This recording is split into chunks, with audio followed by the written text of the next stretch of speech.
Yo, it's Devlog 8, we've got new areas, visual improvements, complete bosses and general gameplay updates. I'm really happy with what I've managed to do since the last video, and I've even made a start on the settlement idea that I mentioned for version 0.5, but let's introduce the bosses first.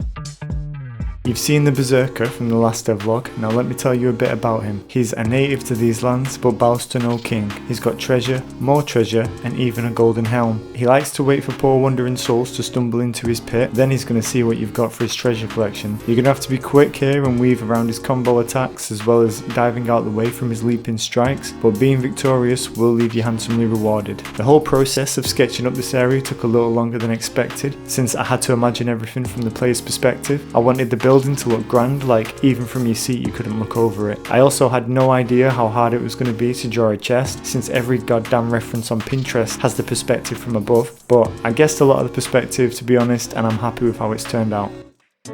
The Sorcerer has a bit of a romantic history with the Berserker, as we can see from the picture on a wall. Apparently he promised to write to her and she's still waiting, so now she spends her days obsessed with the power of these mysterious blue gems whilst waiting for his return. Having so much time to study them, she's learned how to harness the power of these to bend the laws of physics, create barriers and simply just make them explode. She even has a huge gem stashed upstairs which helps keep the tower floating. As mentioned, she shields herself when throwing these gems at you, but eventually this will wear her out and make her resort to using some dark magic, summoning more units as backup. So make sure you dodge the gems when you can't deal any damage, then hurl your shield when she's vulnerable.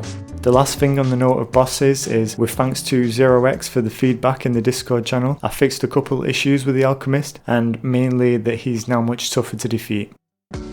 You've probably noticed by now that the game looks a little different too. I've updated a lot of packages like Cinemachine and accidentally reset the field of view, but I kinda like it so it's staying. Oh, and the forest actually made me so happy seeing it work in the scene. Once I placed it there, it almost felt like it had been missing the entire time. It's super rushed and you can really tell compared to the old trees, but don't worry, I am going to come back to redrawing this.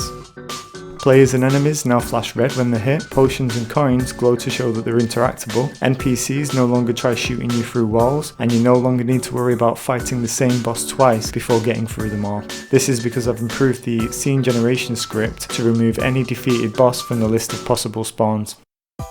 We're still in version 0.4 right now, and I did mention in my last video that there was going to be a huge orc with some form of two-handed weapon. That's still in the design phase, but I have been making a head start on 0.5 where players will have their own settlement. Right now it's just a start for our storyline and pillaging, but more is definitely to come.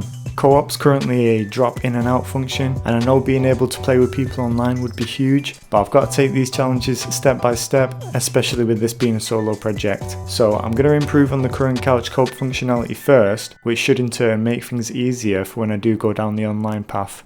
Finally, if you want to play the game, follow what's going on behind the scenes, share any ideas or feedback or even your own work, then the Discord link is in the description. Thanks again for watching another devlog, and if you haven't already, like and subscribe.